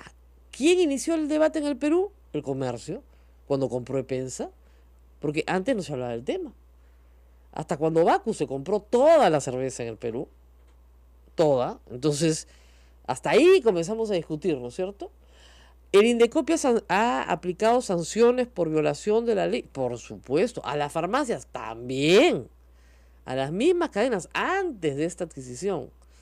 Entonces pongamos las cosas en su sitio, nadie tiene que asustarse ni aterrarse, y porque además estamos hablando de un control de medicamentos que, vamos, es el 18% de los puntos de venta y el 40% de las transacciones, de la facturación. Hay espacio, hay un 60% que están fuera de esta función. Si a usted no le gusta Mifarma, Incafarma, BTL, se va a la del frente y compre su botica de barrio con su farmacéutico de barrio, que siempre lo ha conocido, sus medicamentos. ¿No hay un riesgo de que las boticas pequeñas cierren? Porque se hablaba de eso. Mira, siempre pasa eso. O sea, el capitalismo te lleva a eso, a que el grande se come al chiquito. Es así el capitalismo. Por eso es que tienen que haber siempre controles de fusiones posteriores o previos. Pero ahí dependerá también de la habilidad, de la maña, de la inventiva, de la innovación de cada uno para sacar adelante su trabajo. ¿No es cierto? Miren, esto es como cuando el congresista pasa no quiere que vengan los venezolanos. ¿No es cierto? En el mundo comunista la riqueza es estática. Hay una cantidad de riqueza y la riqueza no se genera, es estática. Es una torta que siempre es del mismo tamaño. ¿Ok? En el mundo liberal la torta crece todo el tiempo. Entonces vas a comerte la misma tajada de torta, la diferencia es que la torta es más grande. Te va a tocar lo mismo, pero hay más para todos. ¿Por qué? Porque hay más productividad. Porque hay más gente, más mano de obra calificada. Así es fácil. Bueno, tenemos que hacer una pausa porque Diego García Sayán ya está con nosotros y regresamos con más noticias, por supuesto, de lo que va a ser hoy la marcha y la razón por la cual la marcha se está realizando. Un grupo de familiares de las víctimas del grupo Colina, para ponerlo así bien sencillo, está protestando porque Alberto Fujimori ha sido indultado ilegalmente contra las normas peruanas y quiere que la Corte Interamericana de Derechos Humanos, en revisión de sentencia, en el caso de Barrios Altos, le diga al Estado peruano que eso no se puede hacer. Vamos a ver si eso es posible o no. Vamos a una pausa y volvemos. Volvemos a través de las emisoras de Sodonco, Radio Santa Rosa en Lima, Radio Santo Domingo en Chimbote, Radio San Martín en Arequipa, Radio Veritas en el Cusco, Radio Cepago en Ucayali, Radio Quillabamba en La Convención y Radio Madre de Dios en Puerto Maldonado, y además a todas las otras emisoras que se unen a esta señal. Regresamos con Rosa María Palacios en A Pensar Más.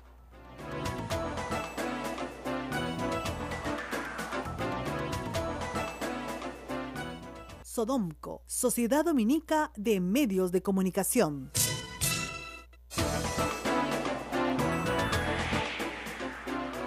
Continuamos en A Pensar Más, aquí en las emisoras de Sodonco con Rosa María Palacios, que ya está con su invitado, el doctor Diego García Sayán. Rosa María, adelante.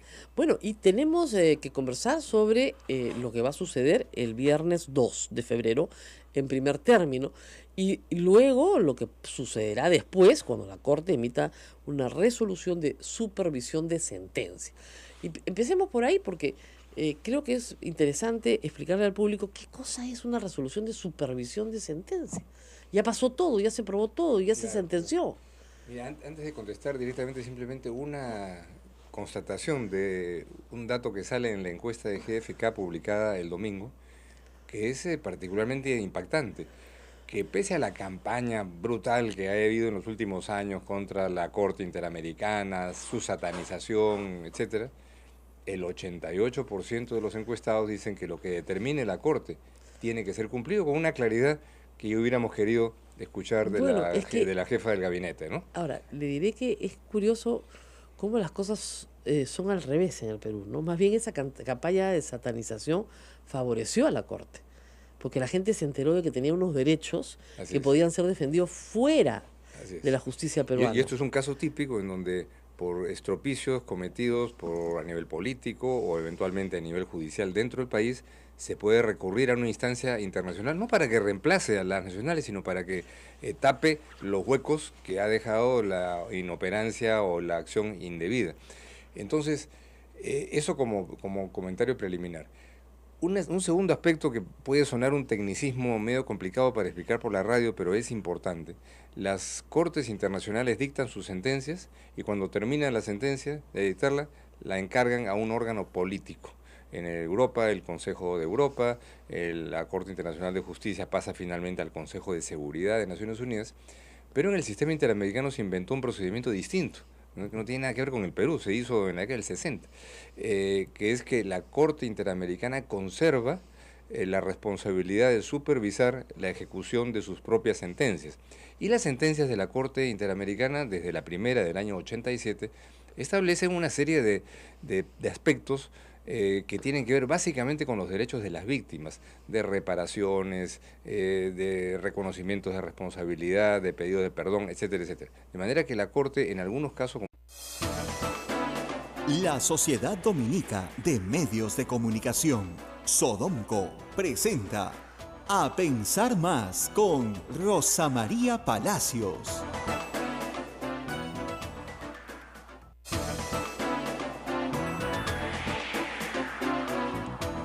Hola amigos, 8 en punto de la mañana, bienvenidos a Pensar Más con Rosa María Palacios a través de las emisoras de Sodomco, Radio Santa Rosa en Lima, Radio Santo Domingo en Chimbote, Radio San Martín en Arequipa, Radio Veritas en Cusco, Radio Cepagua en Ucayali, Radio Quillabamba en La Convención, Radio Madre de Dios en Puerto Maldonado.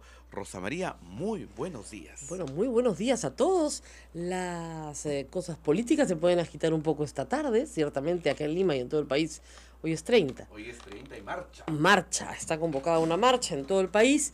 Yo quiero agradecer a algunos de los organizadores que me pidieron que dijera unas palabras al final de la concentración hoy día en Lima, pero yo creo que ese papel le corresponde a las víctimas. Son los deudos y las víctimas, en algunos casos la mayoría son deudos, no víctimas, son los que tienen que hablar en estos casos. ¿Por qué? Porque son ellos los protagonistas de esta noticia. Los periodistas solamente informamos, estamos más cerca a ellos, ciertamente, pero somos testigos, no asumimos un rol protagónico. Hoy es 30, es la quinta marcha que se hace contra el indulto, y las encuestas de GFK el fin de semana dejan un amplio margen para que mucha más gente participe. Y probablemente, si no tenemos más gente en la calle, es porque hay otros condicionamientos, como el calor, en fin, el verano, etcétera.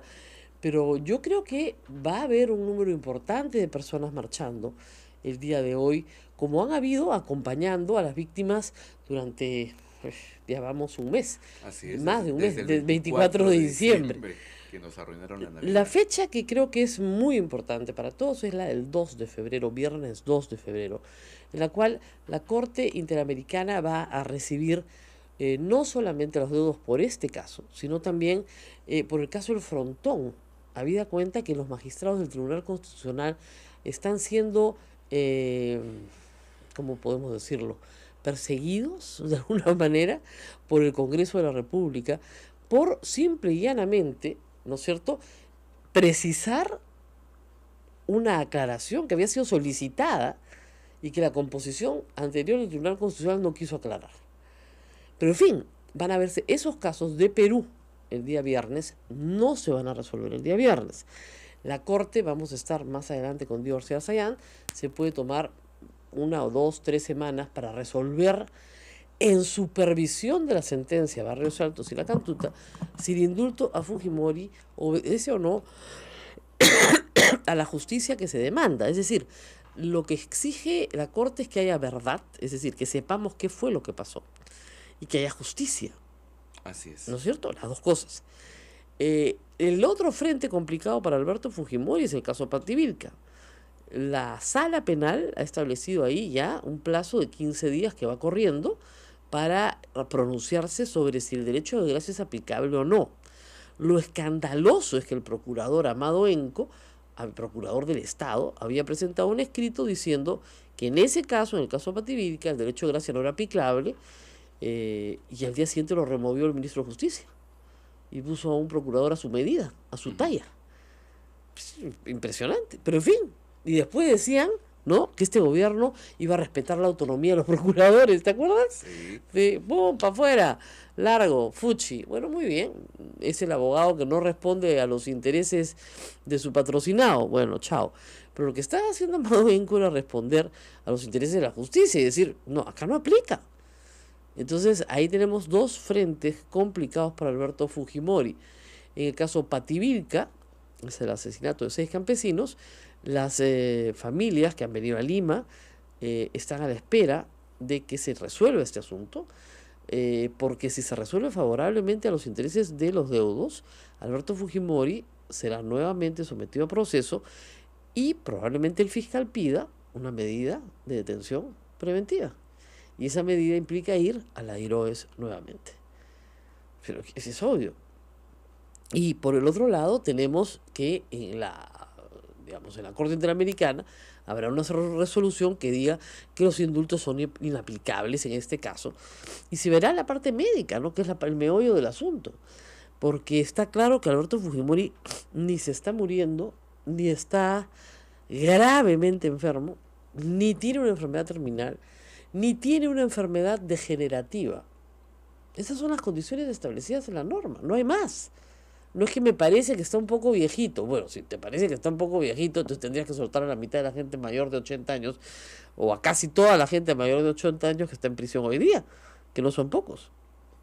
Entonces, ese no es un argumento. Hay gente muy joven que tiene enfermedades, sí, terminales degenerativas, ¿no es cierto?, o enfermedades mentales. Esas son las que pueden salir, no puede salir nadie más.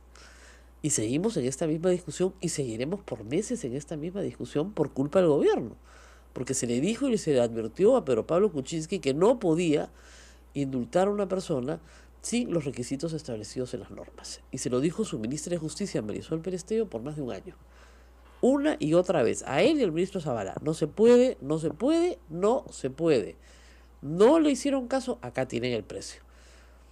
Acá tienen el precio, el presidente con la popularidad cada vez más baja y la sensación de un país estancado, aun cuando económicamente al país no le vaya tan mal como le fue el año pasado. Y ya se habla, Rosa María, de una nuevamente moción de vacancia. Para probablemente en marzo, que se reúne el Congreso, nuevamente el 15 de marzo empieza la legislatura, la moción va a estar sobre la mesa. Y en esa moción se discutirán nuevos hechos sobre el caso Odebrecht, nuevas cosas que no se entienden, nuevas peculiaridades de un caso cada vez más complejo. Y ahí no habrán los votos necesarios para salvarlo, ¿no es cierto? No serán 79 los que voten a favor de la vacancia, serán 105. Porque el presidente solamente cuenta con los 10 votos de Kenji y con 15 suyos. Eso es lo que hay. No hay más. ¿Seguros? No hay más. Más de 100 hay. Entonces no hay forma de que esta presidencia se sostenga por mucho más tiempo en estas condiciones. El presidente cometió un error grave del cual fue advertido no una, sino muchas veces. No podía trabajar al servicio de Alberto Fujimori, porque tenía que entender que eso no iba a implicar bajo ninguna consideración hacer una alianza con Keiko Fujimori, que era lo que él buscaba. Y no lo entendió ni a la primera, ni a la segunda, ni a la tercera, ni aunque se lo explicaran en todos los idiomas. Entonces, así estamos. Vamos a hablar más adelante en este programa de este tema con Diego García Sayán. Pero antes, un comentario sobre el tema de los monopolios. Sí. Lo tienes abierto acá. Ayer reclamaba la gente que... Vamos a hablar de eso. A ver, vamos por partes y cucharadas. Les explico primero cuál es el esquema jurídico en el Perú. Y después les tengo que explicar que yo soy parte de una acción antimonopolio. Y después les tengo que explicar qué es lo que puede pasar. A ver, miren, en el mundo capitalista, no estoy hablando de los países, no estoy hablando de Corea del Norte. Como son sentencias complejas, conserva durante años esa responsabilidad de supervisión. ¿Qué pasa en el caso del Perú, la sentencia de Barrios Altos? hechos conocidos. La sentencia se dicta en el año 2001, en el que se establece la responsabilidad del Estado por los hechos de Barrios Altos. A los pocos meses ocurrió otra sentencia por lo de la Cantuta. Y ahí hay una serie de conclusiones. El Estado es responsable, debe haber una investigación judicial que llegue hasta el final, tiene que, en base a una sentencia que se dictó que establece una serie de tipos penales, pero que también la Corte Suprema dijo, esto para el derecho internacional es un crimen de lesa humanidad, ¿no? Entonces, en ese proceso de supervisión todavía se está, porque hay muchos puntos de la sentencia de Barrios Altos del 2001 que no han terminado de cumplirse, de ejecutarse.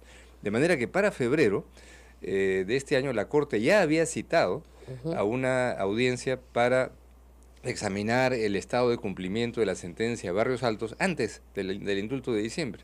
De manera que en el camino se presentó el indulto y apareció, digamos, como casi, si aunque las partes no lo hubieran solicitado, la Corte lo hubiera tenido que preguntar en la audiencia que se va a llevar a cabo el 2 de febrero, cómo afecta el indulto, el cumplimiento de la sentencia de Barrios Altos. ¿Por qué? Porque la sentencia de Barrios Altos es la que estableció dos cosas. Primero, que había que investigar y sancionar a los responsables, pero un asunto más de fondo. La sentencia de Barrios Altos había expuesto fuera del orden jurídico la llamada ley de autoamnistía que había dictado Fujimori en el año 95 para que no se investigara más, no solamente lo de Barrios Altos y la Cantuta, sino tácitamente estaba también todo lo demás y todas las demás sesiones del Grupo Colina, como el caso Pativilca.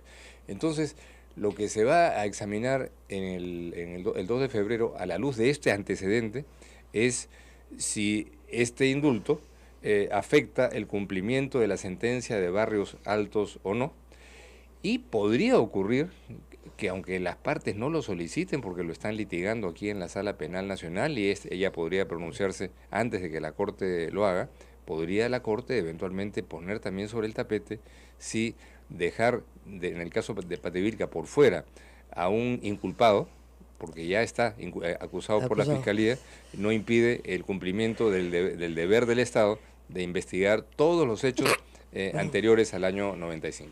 Claro, el punto es el siguiente, para que nuestros oyentes más jóvenes entiendan.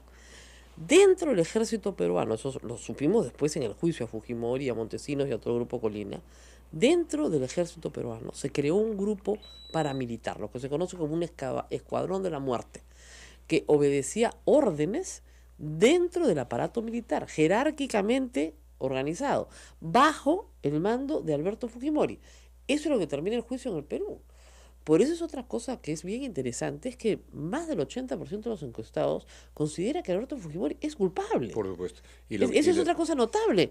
Hace 25 años no hubiéramos obtenido ese resultado. Y eso por eso hace tan insostenible, bueno, no esto, sino todas las cosas que viene haciendo el presidente Kuczynski, que califique de errores lo que son graves crímenes, no solo condenados por la justicia, sino así percibidos por la población, porque fueron datos de la realidad, no es una calificación de un titular periodístico, sino un hecho. Entonces, o sea, la justicia fue, eso hay que decirlo, más allá que el titular periodístico.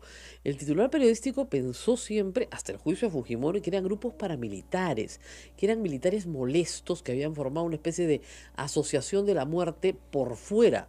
Lo que demostró el proceso es que no estaban por fuera, es que estaban por dentro. Claro, esa diferencia conceptual suena filosófica, pero es muy importante. Es importantísima. El grupo paramilitar que actúa por fuera, puede haber, en muchos casos, y eso han ocurrido muchos ejemplos de eso en Colombia, responsabilidad del Estado por tolerancia o lo que se llama también aquiescencia. Gracias. Pero un escuadrón de la muerte es una unidad que opera desde dentro del Estado, con personas que están en actividad, siguiendo instrucciones del alto mando y, como se demostró en el juicio de Barrios Altos, con responsabilidad y conocimiento del jefe del Estado. Entonces, que en el proceso para otorgar el indulto, el gobierno, un gobierno democrático, de origen democrático, no haya tomado en cuenta esto y que haya cortado camino cuando, si es que existiera realmente una situación de salud grave en el condenado, tendría que haber habido, como lo sugirió el alto comisionado de Naciones Unidas para los Derechos Humanos en su visita al Perú hace 3 meses. Primero, una comisión, un panel de médicos intachables, eventualmente que hayan desempeñado funciones en la Organización Mundial de la Salud u otros, ¿no? Y en segundo lugar, algo que hoy día en el siglo XXI en cualquier país democrático, un gobierno democrático tienen que entenderlo como lo ha entendido el defensor del pueblo, el presidente del Poder Judicial, el presidente del Tribunal Constitucional. Hay derechos y la gente tiene noción de sus propios derechos, y si las víctimas van a salir hoy día, las víctimas por los familiares de las víctimas son víctimas también, van a salir hoy día nuevamente a hacer una marcha, no es porque haya una digitación política de nadie, sino porque así es en Perú, en Argentina, en Brasil o en cualquier lugar del mundo, y no haber tenido en cuenta eso cuando hay desaparecidos que no han aparecido aún, en el caso de la Cantuta, reparaciones que no han sido pagadas, y lo más importante, cuando se dicta un indulto, el delito queda. El delito no queda borrado, eso no es una amnistía, no es un olvido, es un perdón.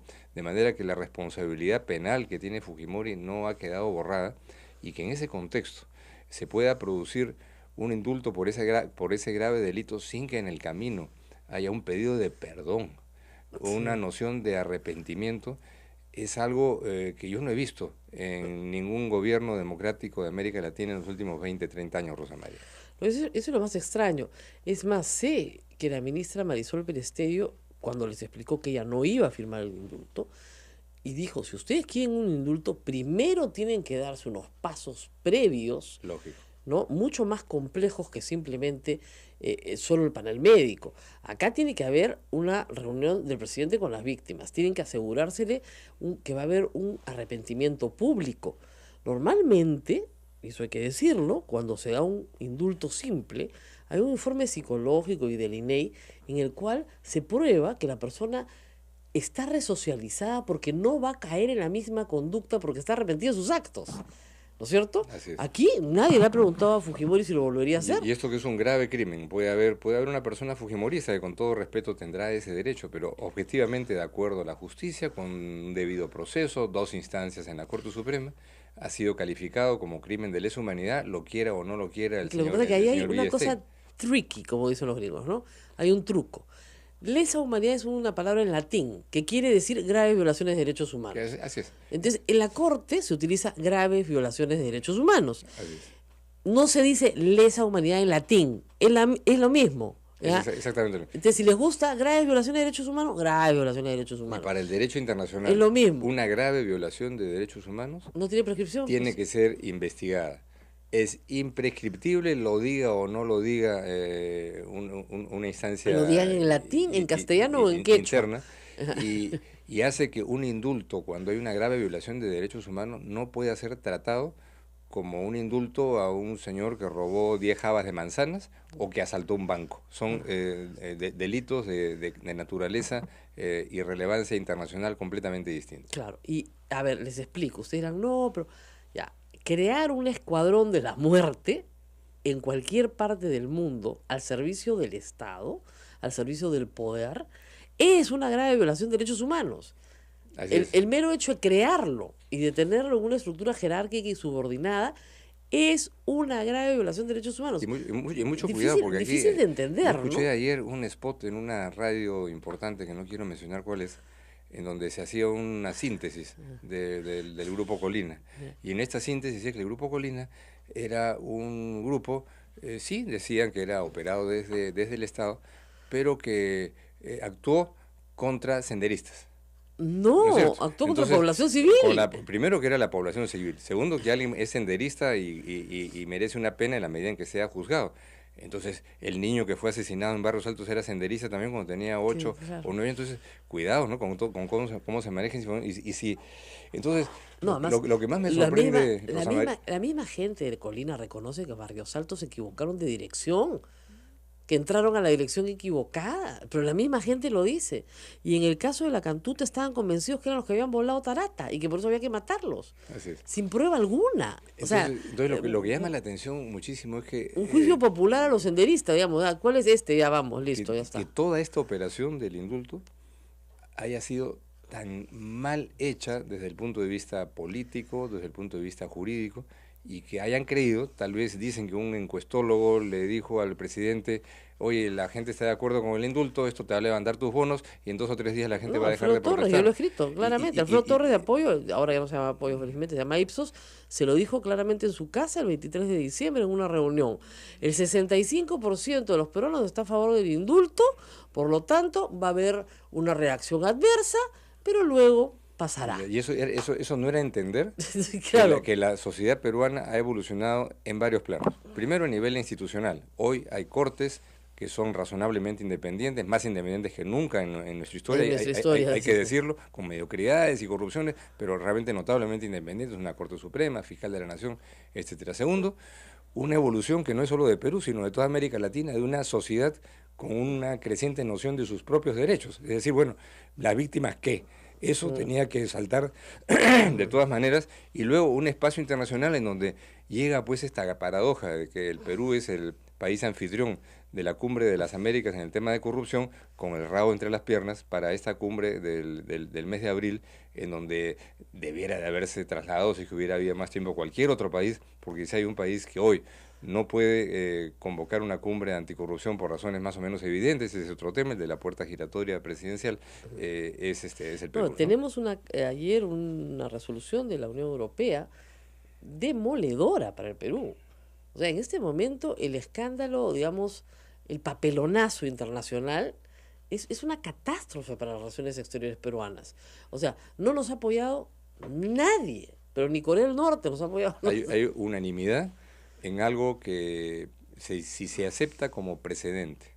Es una cosa muy importante, Claro. porque pareciera que el Ministerio de Justicia habría sido disuelto, que no hay un solo asesor jurídico para el presidente, o siquiera político. Bueno, han renunciado varios, ¿no? Y si se aceptara como precedente en el continente americano, en donde ya las leyes de amnistía y autoamnistía en los hechos han quedado en todos lados de lado y se han abierto investigaciones sin excepción, Brasil, Chile, Argentina, Colombia, Guatemala, Honduras, El Salvador, etcétera, que la manera de sacarle la vuelta a este bloqueo a las leyes de amnistía y autoamnistía fuera a través de indultos, de manera que se hacen los procesos y al día siguiente se indulta. Acá no ha sido el día siguiente, han pasado algunos años, es verdad, pero no tomar en cuenta que el tratamiento de un delito de esta naturaleza requiere un procesamiento distinto, y eso es algo que si se acepta como precedente sería sumamente grave, de manera que lo que va a ocurrir este 2 de febrero va a ser importante no solo para el Perú, porque todo el mundo sabe que las decisiones de la Corte Interamericana de Derechos Humanos son decisiones que tienen, que su doctrina y sus criterios son de obligatorio cumplimiento en todos los países, aunque el caso no sea del respectivo país. Lo tenemos que se llama, Argentina, tenemos Chile, tenemos Paraguay, lo que se llama tenemos control Brasil. de convencionalidad. O sea, el juez nacional de México está autorizado a utilizar los criterios para un caso que se resolvió sobre Chile. Entonces, no haber tenido esto en cuenta, y por supuesto el día 2, hay que decirlo a tus amigos oyentes, Rosa María, el día 2 no va a haber goles, es decir, ese día solamente hay una audiencia, y seguramente el caso será resuelto en el siguiente periodo de sesiones de la Corte, que es en el mes de marzo. Carlos Rivera me dice que 2 o 3 semanas, o sea, para marzo podríamos tener ya una solución. Es posible, porque ahí es el siguiente periodo de sesiones, ¿no? Es un poquito más de 2 semanas, pero porque la Corte tiene que resolver un caso de esta naturaleza por lo general en audiencia, y la audiencia se hace en la segunda semana de marzo, me parece. Pero digamos, sean 3 semanas o 2 meses, el resultado... Va a ser pronto, para los estándares de la justicia va a ser más o menos rápido. Entonces, eso era perfectamente previsible, porque hoy día en el mundo el tema de los derechos humanos no es una agenda simplemente operativa o retórica de la que se hacen discursos de los caviares y que se firman tratados. Entonces, claro, es una cosa que en el Perú, que es un país que se ha pues embrutecido de manera enorme en los últimos años gracias a este discurso autoritario, vemos que hay una cierta inmunidad en la población, que hoy día, pese a todo, está dispuesto a decir, bueno, hay un espacio internacional que nos favorece, al que podemos recurrir, cualquiera que fuera. Hay militares que han ido con sus casos a la Corte Interamericana y han ganado, estudiantes, todas personas, como en el caso de Ecuador, afectadas en su derecho a la propiedad privada, una familia que fue expropiada para construir un parque en el Ecuador y consiguió una reparación importante que no tenían nada que ver con caviares ni con izquierdistas, sino Claro. todo lo contrario. Entonces, esa noción atavilera que sigue todavía utilizándose en algunos sectores, Acá se que- terruquea, que- como dicen, acá se terruquea todo el mundo, ¿no? Claro. O sea, si fuera por el señor Tubino, todos somos terrucos.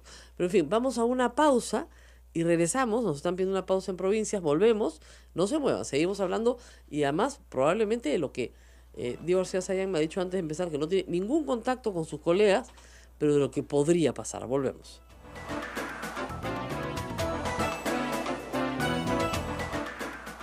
Sodomco, Sociedad Dominica de Medios de Comunicación.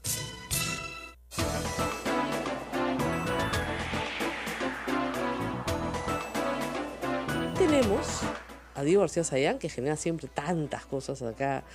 No sé por qué, hay gente que, ¿no es cierto?, que su presencia lo obnubila. Es muy interesante. Pero a mí no me importa. Así que vamos. Pero el reconocimiento de las gentes Sí, claro. transparentes, que son felizmente la abrumadora mayoría, Sí. tal vez los más jóvenes conocen menos, ¿no? De lo que se hizo en esa transición tan difícil, ya lejana en el tiempo, a principios de los 2000, para abrir una justicia transparente, para que el Perú estuviera a la altura de lo que le correspondía en sus obligaciones internacionales, es hoy día algo que todo el mundo cita como un ejemplo de un proceso de transición a la democracia que lamentablemente no ha tenido continuidad, No, ¿no? Porque hemos lamentablemente. tenido luego gobiernos que con su... En el mundo capitalista, una vez que, vamos a ver, durante el inicio del siglo XX se comenzó a observar que el monopolio era la consecuencia natural del capitalismo y que este monopolio afectaba a los intereses del consumidor, porque si tú tienes un proveedor único o tienes una, digamos, una fuente única de servicios, pues ese proveedor único, esa fuente única de servicios podrá cobrarte lo que quiera. Imagínense ustedes que viven en un pueblito, ¿no es cierto?, donde hay una sola persona, una nada más, que es dueña de una vaca, ¿ok? Y ustedes quieren comprar leche, ¿no es cierto? Y esa misma persona es dueña de la única gallina del pueblo, y ustedes, o las gallinas del pueblo, ¿no? Y ustedes quieren comprar huevo, pues tendrían que caminar 30, 40, 50 kilómetros para conseguir leche y huevos. ¿Qué harían? Bueno, él les va a poner el precio que quiera, porque sabe que ustedes no van a caminar, ¿no es cierto? ¿Qué harían ustedes? Se comprarían una vaca, pues, ¿no? Y unas gallinas, para tener su propia vaca y sus propias gallinas y competir, ¿no es cierto? Pero llega un momento en que el primero se da cuenta de que ustedes les están arruinando el negocio. Y viene y le dice, oye, ¿sabes qué, hermanito? Te compro tu vaca y tus gallinas. O somos socios, o nos cartelizamos. ¿Sabes qué? No me tumbes el precio porque nos arruinamos los dos. Vendamos poniéndonos de acuerdo. ¿Quiénes pierden? Los consumidores de nuevo. Como el capitalismo nos lleva lamentablemente al monopolio o a la cartelización o al abuso de posición de dominio, muchos países en el mundo, sobre Estados Unidos, que fue pionero en esto, le dijo a las empresas, ustedes pueden crecer todo lo que quieran, pero llega a determinado momento en que antes de que se fusionen unas con otras, tienen que pasar por un control. Y así nacieron las leyes antitrust. ¿Ok? Muy bien. ¿Se entendió hasta acá? Perfecto. En el año 93, el Perú era un país tan pobre, pero tan pobre, porque realmente éramos bien pobres, ¿ya? Que a nadie se le ocurría que podía haber un monopolio de nada, porque éramos un país descapitalizado. Entre los gobiernos militares que estatizaron todo, o sea, el único monopolio era el del Estado. Y luego la crisis económica de Alan García, que destruyó el capital en el Perú, a nadie se le ocurría que algún peruano podía estar en la lista, pues, de los 500 más ricos del mundo, la de Forbes. No, es imposible, pues. Este era un país muy pobre, con muy poco capital. ¿Ok? Entonces la Constitución del 93, ¿qué hace? En vez de optar por un control de fusiones, lo que opta es por un control sobre la conducta de las empresas en el mercado. Y les dice, tú puedes hacer todas las funciones que quieras. Lo que no puedes es abusar de tu posición de dominio. ¿Eso qué quiere decir? Para regresar al dueño de las gallinas y de la vaca. Si eres el dueño de las únicas gallinas del pueblo, no vas a cobrar lo que te da la gana. Vamos a buscar un mercado relevante, ¿no es cierto?, parecido al tuyo, y vamos a determinar cuánto es lo que puedes cobrar, que es el caso de la telefonía, por ejemplo, del mercado eléctrico. O vamos a buscar un mercado relevante y veremos en otros casos agua y otros servicios que sí se prestan de manera monopólica cuánto es lo que puedes cobrar. Pero no se trata tú de que abusando de tu posición monopólica, ¿no es cierto?, o de tu capacidad de unirte con otros, ¿no es cierto?, saques a otros del mercado. ¿Por qué? Porque nos interesa que haya competencia. ¿Y por qué nos interesa que haya competencia? Porque cuando hay competencia el consumidor se beneficia. ¿Se entendió hasta acá? A ver mi focus group. ¿Ya? Naila. Si Naila entienden todo. Bueno, ok, dice que sí. Hasta acá vamos bien. Entonces la Constitución del 93 prohíbe un solo tipo de monopolios. Ajá, ¿no era que no prohibía? Sí, hay uno que prohíbe. Prohíbe el monopolio, prohíbe la exclusividad y prohíbe el acaparamiento de medios de comunicación. Nada más. Nada más. Eso lo prohíbe. Establece que en el resto de los casos, ¿no es cierto?, el Estado legisla sobre el abuso de posición de dominio. Legislación que tenemos. Hacer un cartel en el Perú para definir un precio, ustedes han visto el caso del Club de las Constructoras, ¿no es cierto? Hacer un cartel hoy en el Perú es delito, está en el Código Penal, además de las sanciones, multas que pone Indecopi por las conductas, ¿no es cierto?, que son conductas que atentan contra los derechos de los consumidores. Tenemos sanciones antimonopolio. Muy bien, es lo que tenemos, pero son ex post, es decir, yo me puedo fusionar. Ya es si me porto mal, el Estado me sanciona. En otros países, como en Estados Unidos, no me permiten fusionarme si es que la Comisión Antitrust decide que, es una comisión federal, esa fusión va a afectar los derechos de los consumidores. ¿Se entendió? Son dos modelos. Podemos ir hacia un modelo de control previo de fusiones. Yo creo que vamos en ese camino. ¿Por qué? Porque 25 años después el país se ha capitalizado lo suficiente como para tener la posibilidad de tener capitales intensos que necesitan sí ir hacia una ley antimonopolio. Obviamente muchos liberales, y yo me considero muy liberal, están en contra de esto. Y dicen, no, basta con tener buenas barreras de acceso. O sea, perdón, no tener ninguna barrera de acceso. Levantar las barreras de acceso. Sí, pues, ya cuñado, pues esto es el Perú, pues las barreras de acceso están ahí. Y tener una buena institucionalidad. Bueno, no tenemos pues una buena institucionalidad. Lo único que nos queda es un control previo de fusiones. Es lo único que nos queda. Ahora, a mí me hace mucha gracia que el comercio esté pegando de gritos, ¿no es cierto? No, el comercio no, la República está pegando de gritos. Que el comercio defienda tanto la fusión, ¿no es cierto?, de Interbank con Química Suiza, para ponerlo así en sencillo, que funciona la cadena de farmacias Mifarma con la cadena de farmacias Incafarma, porque claro, o sea, ellos tienen el problema de una acción de amparo por haber fusionado Epensa con el comercio, es decir, Correo y sus anexos con el comercio, y ellos tienen el 80% del mercado de la prensa escrita. Ahora, a veces uno llega a la conclusión después de 4 años sin sentencia, tenemos 4 años esperando una acción de amparo, récord peruano creo que vamos a cumplir. El juez ofreció el año pasado que para Navidad teníamos ya pasó Navidad, pasaron Reyes, pasó todo, no tenemos sentencia, pero en fin, ¿no es cierto? El comercio tiene un problema justamente de monopolio. Ha desarrollado una actividad monopólica, pero esa sí está prohibida en el segundo párrafo del artículo 61 de la Constitución. Prohibidísima. Lo que ha hecho Química Suiza con Interbank no está prohibido por la Constitución ni por la ley.